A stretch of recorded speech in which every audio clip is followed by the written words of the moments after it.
मित्रांनो, एखादा पतंग आम्ही उडताना बघतो, पतंग उडताना बघतो, एक पतंग असाच हवेत उडत होता, इतका वर वर गेला आणि एक पक्षी आला. पक्षी आल्यानंतर त्या पक्ष्यानं पतंगाला विचारलं, अरे तू एवढाच उंचीवर जातोय, तू तर आकाशाला गवसणी घालायला पाहिजे. पतंग म्हटला, अरे ज्याच्या हातात माझी ढील आहे ना, ज्याच्या हातात माझी दोरी आहे ना, अरे तो माणूस माझी ढील सोडत नाही, तो दोर सोडत नाही, म्हणून मी वर जात नाही, नाहीतर मी तर सूर्यापर्यंत गेलो असतो.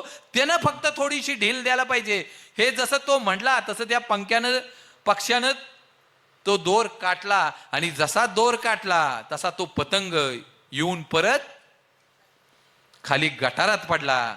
मित्रांनो, जो हातातला दोर आहे ना, तो आपल्या आई बापाचा, आजी आजोबाचा, आपल्या नात्याचा आहे. जोपर्यंत त्यांच्या हातात दोर आहे ना, तोपर्यंतच आपण आकाशात चांगल्या पद्धतीनं उडू शकतो, राहू शकतो. हे लक्षात घ्या.